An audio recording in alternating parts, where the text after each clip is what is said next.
Good morning, everybody. Welcome to the Flow Show. Here we are, Tuesday, 26th November, and fun and games today as well. Mr. Trump getting up to mischief on the old socials, as I'm sure you've seen if you look at the Looney. Thank you very much, Derez. Yes, a good result for my football team yesterday. The world and his mate expected us to get a pasting up at Newcastle, and we ended up winning 2-0, which was a nice surprise. So, yes, I'm in a chipper mood this morning, mate. Morning, Kay. How you doing? Hopefully not short dollar CAD. Good morning, Hammer. Yeah, I'm doing well, mate. Doing well. No, I'm not short cat. I did get taken out of a small gold leftover, but I've re-entered already. We'll look at it a bit later. But yeah, fun and games, huh? The tariff man is back. Yeah, definitely back, and nice one to wake up to this morning. And we'll go over those headlines obviously in a moment.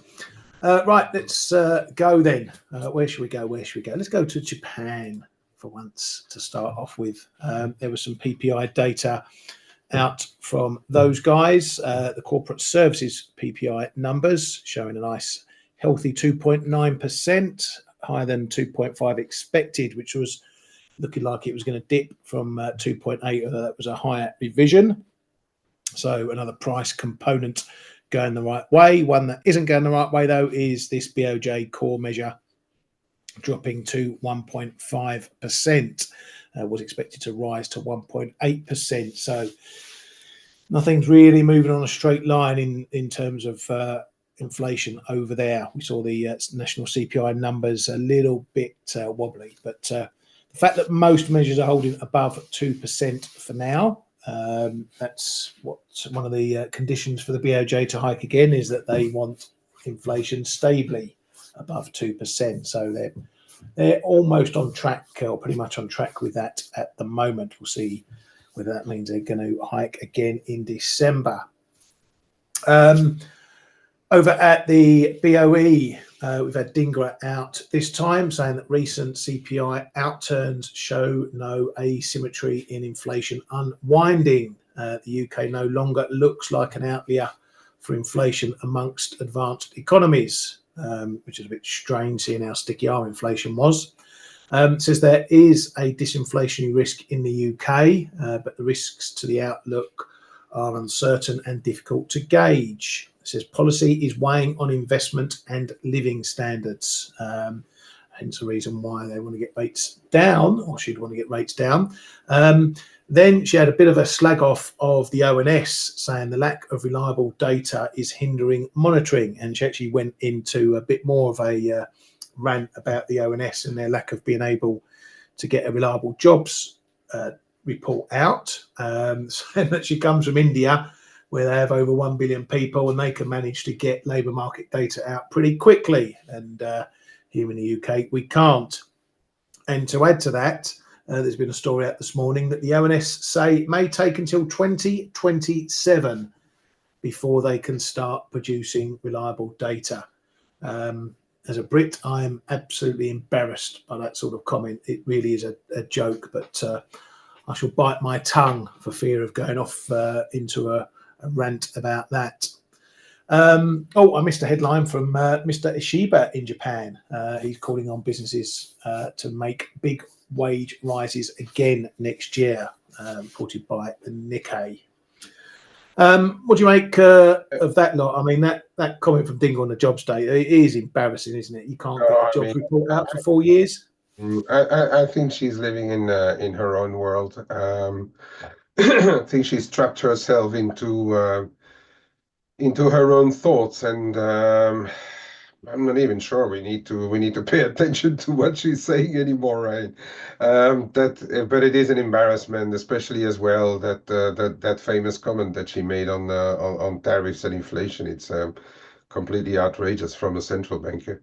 On the other hand, I start to think that if we go back to Japan, that the Bank of Japan may overlook that core CPI that they are watching usually, but keep their hopes alive on the higher wages, primarily to continue to hike. Because if it's purely down to inflation, the window is starting to close.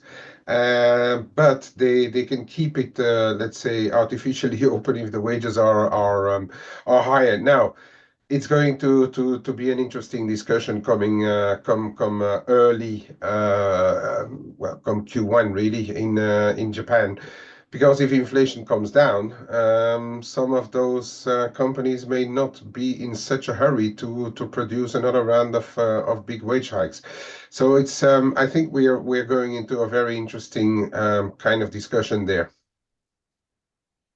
Yeah, I can agree with that. And yeah, we really have to be a bit, and they we will react to what they do, but they will have to be careful, because we've been saying that in Japan it's a case of using the window wisely. They have been extremely late to start using the window to hike rates. I just hope for them the window doesn't close as abruptly, and they find themselves trapped, especially that there's $250 billion to fund as well. That might be an additional bit of pressure not to go too fast with hikes. Yeah, yeah, and that was part of the virtuous economic cycle that they wanted to get building over there. You obviously need an improved economy to be able to pay those wages. It's economics 101. So let's see if they can continue with that. Over at the ECB, ECB Centeno says he prefers bringing rates to 2% or thereabouts steadily, sees a neutral level of rates around 2%. We did have ECB's Lane out yesterday as well, talking about mainly the transition of monetary policy. He's been saying that it's been forceful and stronger than the historical pattern. Now, there were a few comments. He was talking about how the ECB stepped up or had to step up rate hikes from, the standard 25s to larger sizes. And he's sort of made the case that people have concluded from that he's as equally open to doing the same on rate cuts. So given that we're playing the 25-50 game for the ECB at the moment, as I say, some in the market taking that as a conclusion that he's got the door open for a bigger cut.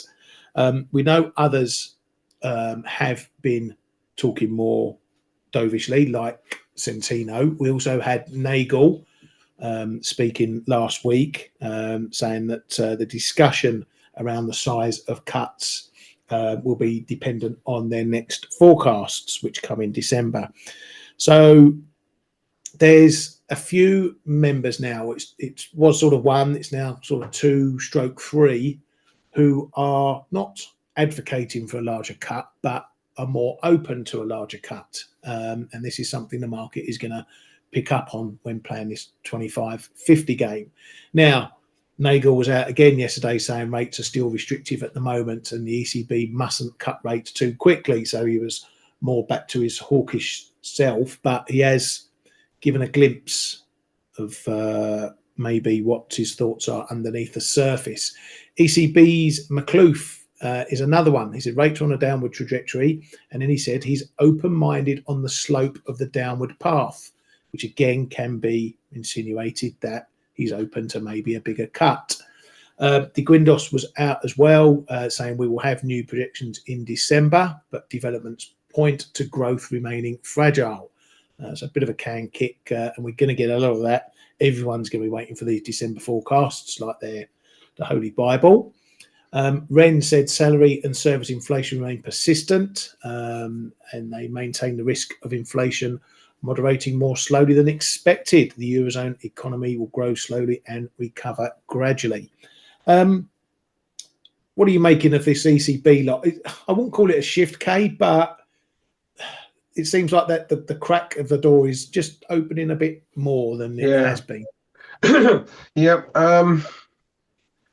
It's a, this is going to be the tough call. I know they are not going to do anything in between a quarter or a half, but it may be the ideal meeting to do one. Yeah, they're really on the page of cutting, but it's still a very hard call, yeah, between 25 and 50. Lagarde, I think, on her side is, and that is a bit of a surprise to me because I thought that once she would get the opportunity, that she would go all dovish, but she surprisingly hasn't taken too much of a side on the 25 or the 50 calls, because she's probably going to be the decider here in because the rest are a bit open. Of course, you got Panetta and Centennial and a couple of others. They would happily cut 50, but I still think the Germans may need a 50 because of the state of their economy. French as well. But I'm still not convinced that they will go 50 this time. And the main reason for it, I would say, is that they may want to wait until Trump is really in the seat to decide on that 50 BPs. Because if you do 50 BPs now, um, they can still cut off obviously another 50 whenever they want, but it makes perhaps the discussion even more difficult in the next meetings. So I'd say I'm 60-40 still for them keeping it to a 25 this month. Yeah, and I think I'm there or thereabouts. You Mm. can make a case both ways. Obviously, Oh the yeah. data is one case to go bigger, and like you say, waiting for Trump is another case. Mm. The third case is that they are expecting inflation to pick up into the end of the year, which it has Mm. started doing. Maybe there's a bit of caution about whether or about how high that inflation may go. If they go at 50, they risk making the problem worse by bringing in a bit more Yeah. inflation. So it's there's you can make cases either way. Mm. I think for now a 25, but I'm happy to change that feeling depending on what the data shows us between now and the December meeting. So I'm Yeah. certainly not going to paint myself into a corner. No, I don't think so. But I am, and I think the market is exactly where we are, Ryan. Anywhere in between the 25 and the 50. And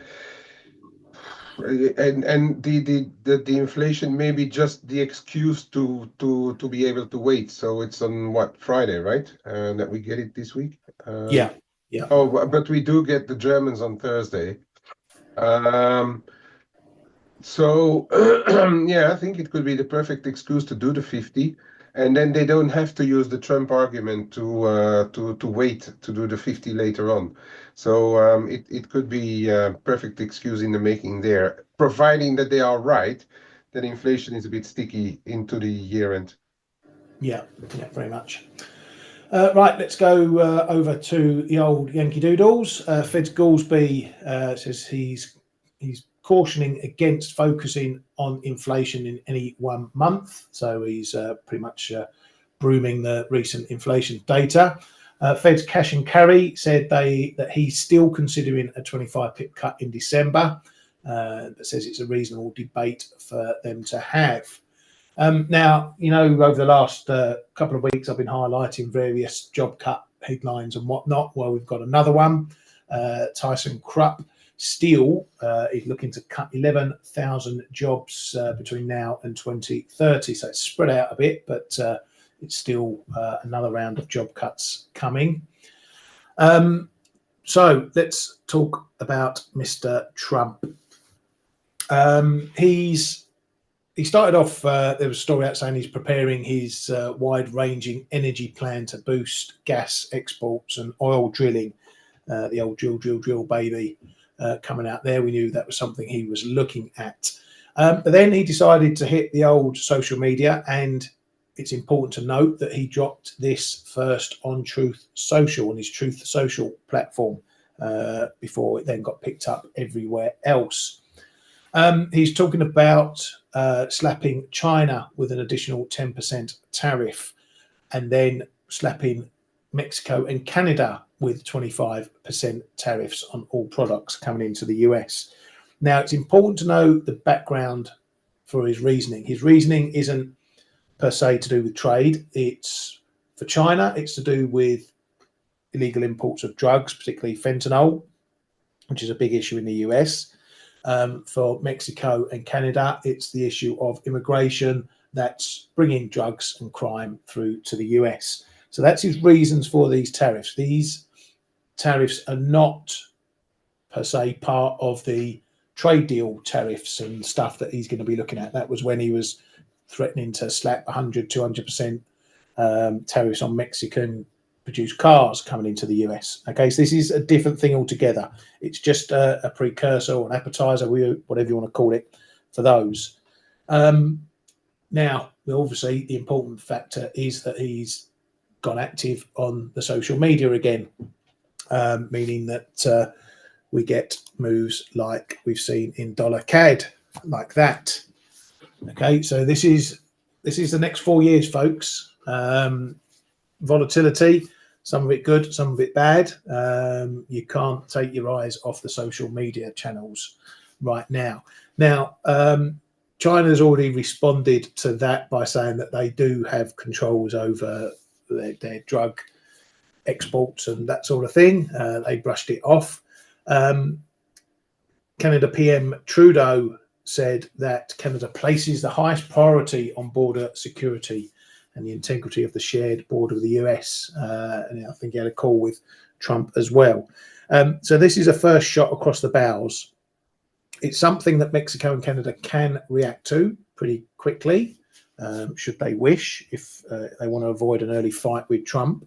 But as I say, this is not wholly part of the trade stuff that's going to be coming. What do we do from here? Well, I think just looking at dollar CAD as one example, and dollar MEX is obviously in a similar boat. I think we need to maybe see what the US do with this before we decide which way this one's going, whether it's going much higher or coming back down again.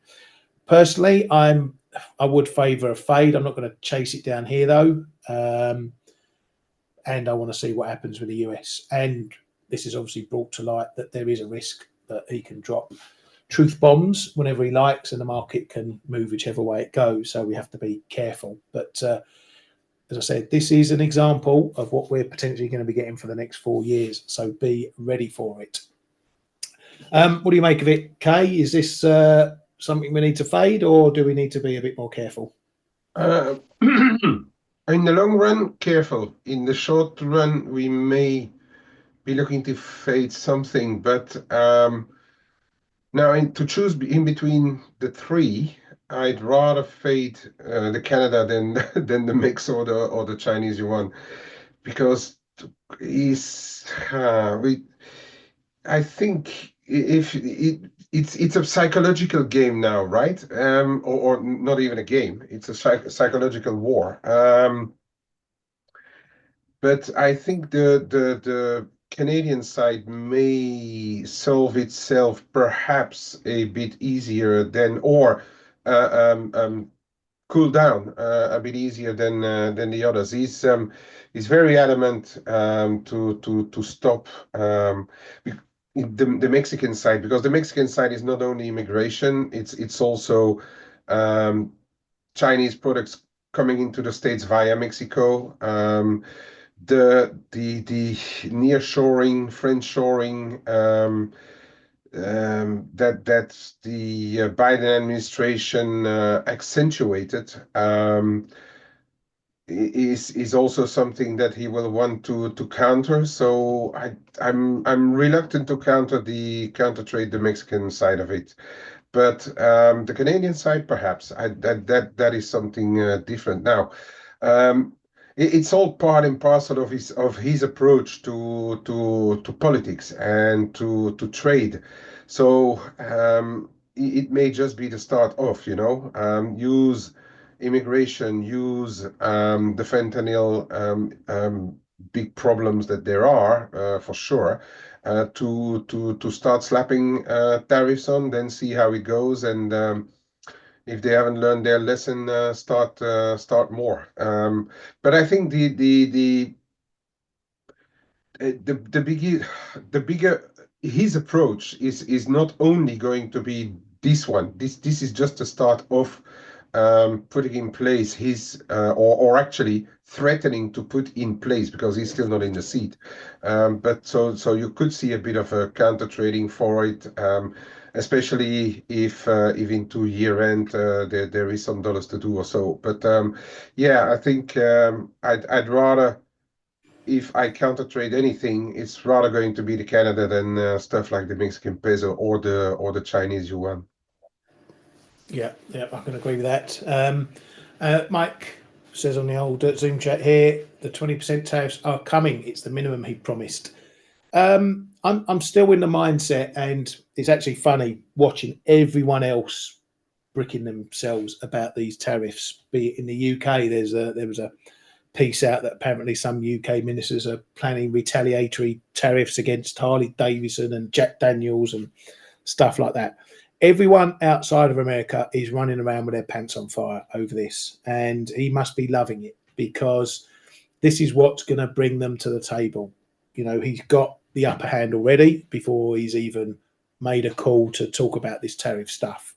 So, as much as he's going to threaten, and we should take him at his words, because, you know, if he's going to threaten 25% tariffs and China, Mexico, Canada don't do anything about immigration, by the time he sits down, then they will go on. Absolutely. But this will drive people to the table. So I still don't think the worst cases that we're hearing about, 100%, 200% on cars, etc., is a definite, and it's going to happen.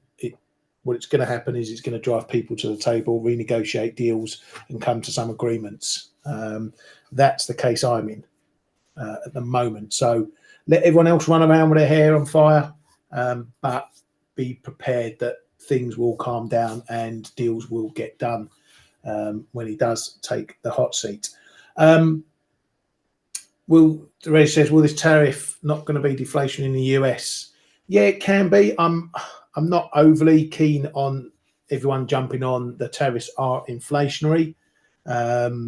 You know, you can look at various other examples, and I've made examples, you know, myself. When you withdraw a cheap product because of tariffs, then you have to pay the price that's already there. So if China's selling something into America for $5 and local producers can only sell for $7, everyone's going to buy the China one for $5. But if you put tariffs on that make the Chinese goods $10, well, everyone's going to go and pay the $7. That's not inflationary, because that $7 price level didn't change.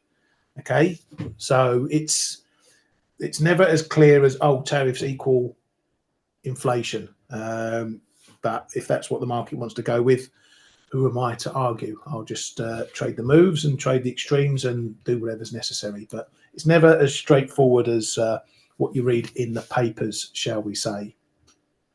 Right, let's finish off the headlines. There was, and we saw a bit of a risk rally on the back of this yesterday, which was a senior US official saying that the US believes Israel and Hezbollah ceasefire deal has been reached.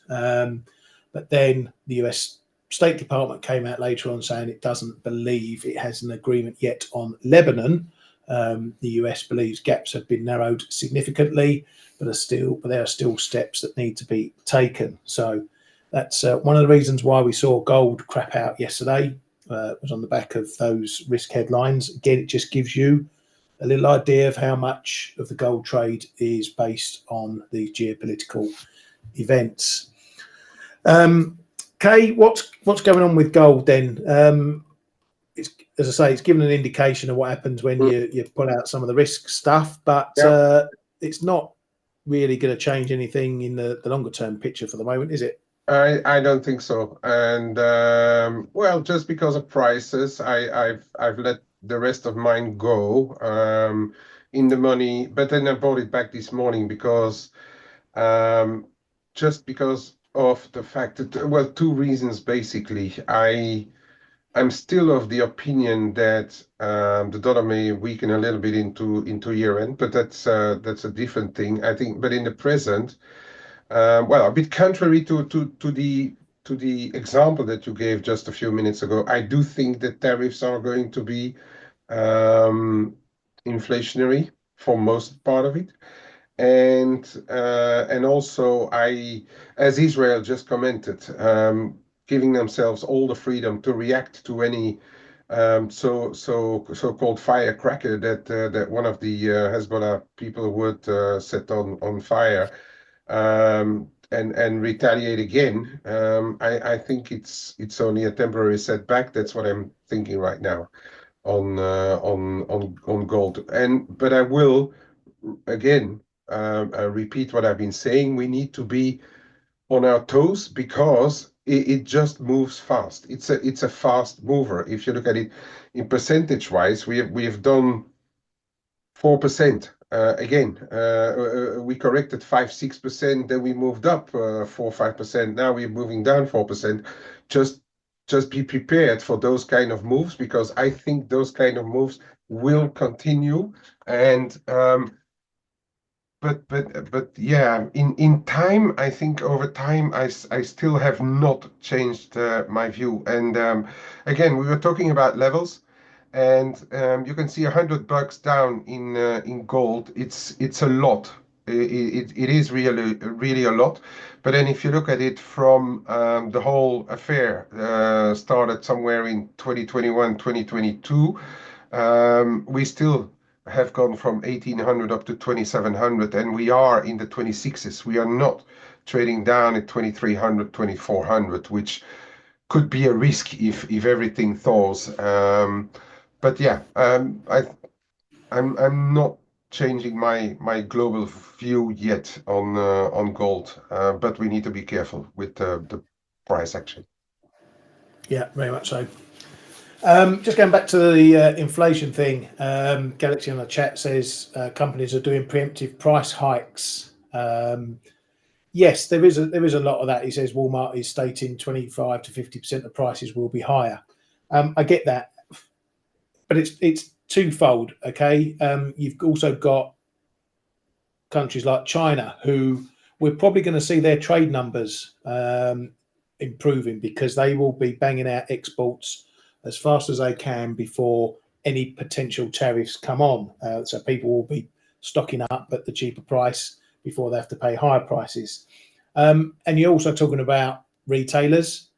Okay, if they put prices up, but there is no inflationary impact on their bottom line, on their input costs, what are they going to do? They're going to say, oh, here you go, we're going to give you some money back, or are they just going to bank the extra margin that they've made? Yes, it will create inflation, but that's more taking the piss inflation out of consumers rather than actual inflation and putting prices up in line with their input costs, so to speak. I'm not saying there's not going to be an inflation. I'm not saying it can't cause inflation. I'm just saying I don't think it's going to be as bad as what everyone's making it out to be at the outset. Remember, people like to get very extreme on all these sorts of things and scream about it being the worst case scenarios and whatnot. So it's going to be a mess. Let's just agree that's what's going to happen. It's going to be a mess one way or another, and we'll trade through whatever it tells us and whatever it does, and we'll take it from there. And obviously, the Fed will have to do the same if they see higher inflation. It'll be interesting to see how they react. Do they just see it as a short-term shock, or do they actually have to raise rates to counter it? That will be what we have to trade over the months ahead going into next year. Right, that's it on the headline front. That's been a long one this morning. You got anything else for us, Kay? No. We've covered it all. Good. A broad sweep with that one. All right, so where are we? So I've got gold up there, so I'll leave that one alone for now. Well, that's my clearer chart. I've got my messy chart, my intraday chart, which has, tons of levels all over it, as you well know, and I've got my cleaner. Oh, that's all gone wonky. I've got my cleaner chart to look at. So let's go on to a bit of a wide one just quickly. Oh, what's going on? It's all broken. So we've got this 2600 level. We've been down it before. We've tried holding below it. We've been down to this 2530s area, which was a solid bounce. So I think one thing we have to look at is that we are not looking like we're going back to these highs just yet. Okay, but while we stay above this level, it still keeps those highs and the trend in play. If we start breaking through 25.30s, that's a different kettle of fish altogether, and then 24.15s is part of the bigger trend going back to October. So as we say, a bit of sideways action going on this one. Now, one thing that was I found interesting last night with the Trump stuff, even though it was directed at, you know, CAD and the MEX and whatnot, was the price moves that we saw in other pairs as well. Aussie dollar got a knock on the head. Kiwi got a knock on the head. And I think that was perhaps a bit of fear. Like I've been saying, everyone's getting a bit scared about this. A bit of fear that who's next? Who's going to be next for a truth bomb to drop from Mr. Trump? Now, the key move in this one was that we tapped below that 64.40 area where we had a pretty solid bounce last week or so. That is quite a long-term level as well. I don't know if I can show it. Oh, there we go. So it is quite a long-term level, goes back a couple of years, goes back a bit further as well. We did crack the egg, but we came back above it pretty quickly. So that will probably solidify if we get another test down there. But as you can see, we're not looking awfully hot at the moment, particularly this one. And I say Kiwi dollar looking similar. We've had a break also down, but it hasn't stayed down for long. Another break under this 58.40 level, and we're back above, but it's not looking overly hot. I was actually speaking to Michael Brown on the trade-off about this one. If we get a close below this 58.40 and a daily open below it, then I think that's a signal for trying the short side and seeing if we get a bit further downside. That will indicate maybe a potentially decent break of that level. Maybe we're going to be heading down towards these sort of lows around here. But yeah, this is another fairly big level. It's a bit like the 105 in euro dollar. And I'll go to that quickly before I bang it over to Mr. K. This one is very indecisive what it wants to do. It was looking nice technically yesterday. 105 hold, 109, 104.50 hold, 105 hold, a break up. Then we held the top of the zone at 30, almost to the pip. Back down below 105, blah, blah, blah. We did get a break below this 104.50 area. So that might be washing out a little bit. All this is telling me is that we really don't know what we want to do just now. We keep finding buyers. I will say that. We keep bouncing, you know, more times than perhaps we're, you know, making new lows, but we're not cracking through this zone yet. So this 105, 105.30 area is really a bit of a pivot point. You've got to take your cues if we're breaking above and holding above it. If we're not, it keeps all this downtrend in play. It keeps the bigger downtrend in play from the 112s. You know, it's all small stuff at the moment, small level stuff. You know, there's no breaking of this trend until, you know, we're probably back up above 107, something like that. So it's all little steps at the moment. We don't, and it doesn't know what it wants to do. So I can't rule out that we might head back down to the 104 figure, maybe even towards those lows again. Might be Trump driven, might be data driven. Who knows what it might be. Even if we get above 105.30, we're probably going to run into a bit of trouble at 106. So we need to take out all these little steps before you can even think about a bit of a turnaround.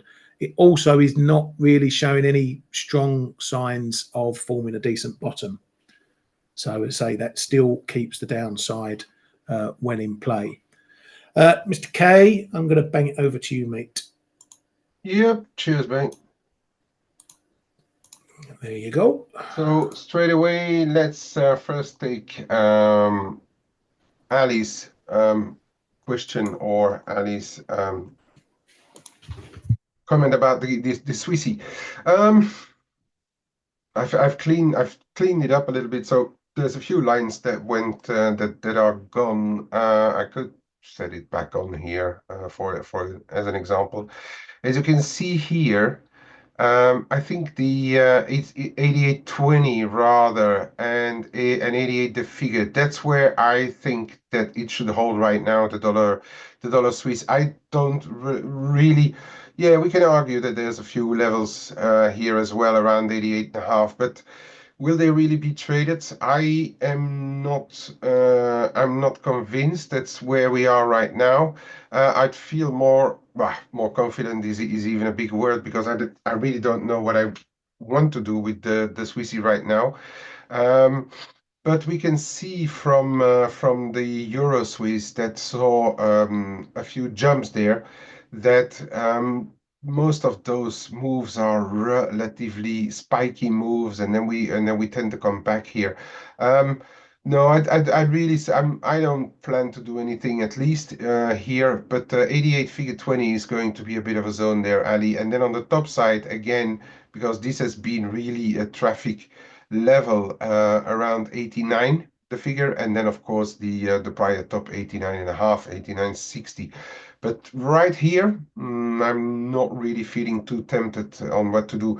I just want to go back quickly on the euro dollar, just putting up the chart, just because what we see here, and I'm going to go on a shorter one, and don't worry about any lines whatsoever, but look at what's been going on since the start of the week.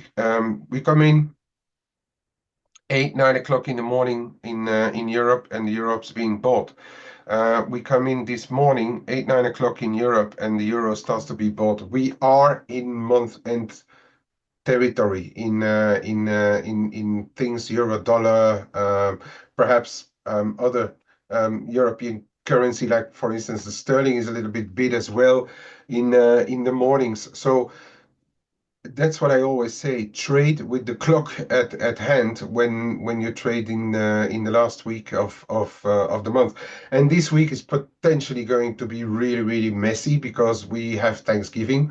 So people were maybe tempted to front run all their interests. I think especially tomorrow may be a very tricky one, because we are going to potentially see some US corporate interest, or even this afternoon, but that's going to be in the mix with what the models are telling us, which are rather the other side. So be prepared to have a bit of a messy price action in a lot of things, but especially in the euro dollar, I would say as well. All right. So just as an example, on more, I mean, if I look at the levels, to me, I know we have like slightly different levels at times, but to me, and it's nice that it's a red line. To me, my red line for the euro dollar is still 106 figure 10. For as long as we are below, I don't see too much of a reason to go for a more medium-term trade, unless you are confident in catching knives. But I do think that the blip higher that we see in euro dollar now is more to do with month end than really a lower dollar, for instance. Okay, so that's what I think about the euro right now. Dollar yen. Pretty simple. I think again here, 153, 40, 60. That's where that's the first level that everybody is looking at, obviously, and rightfully so. Stretch it to 153.70. We are trading right on it, but we are on the zone here, and then the bigger one. Point of no return may be a big call, but again, 152. If it goes below there, I think the market is likely going to try and push for it to go lower. Can it happen? Yes, especially into year end, maybe, if we look at dollars or so, and especially if the Bank of Japan would do another rate hike later in December. But it is very possible. We are rejecting those higher levels, but then again, I just want to repeat: look at it in the more longer term. We are still quite high, and yeah, people are looking for reversals for it to trend lower again. I still want to see it happen before making decisions. So far, every move that we saw, and you can see it on the shorter term, every move that we saw to come back in this zone lately has been met with some demand. So yeah, those are the two levels that I'll be watching here. If we start to get back above that 155, 80, 90, you can find it here as well. I think then the door is probably open for a return to 157. But Yeah, as I said yesterday as well, I think it's going to be a bit volatile too. What else? Well, yeah, usually as usual, looking at gold, we are below this zone, 35.45. Once we've broken below, we have attempted to rebound, but we are running our head into that little bit of a ceiling right now. So this really needs to break again to the top side to start going.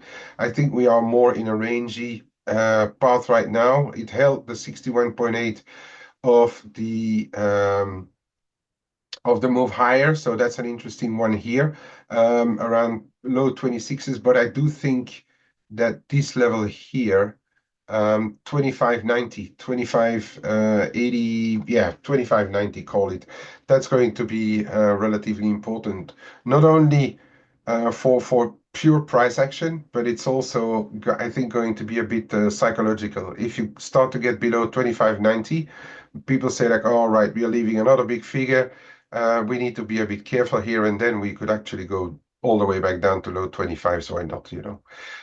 Silver, very hesitant. Not getting involved right here and now.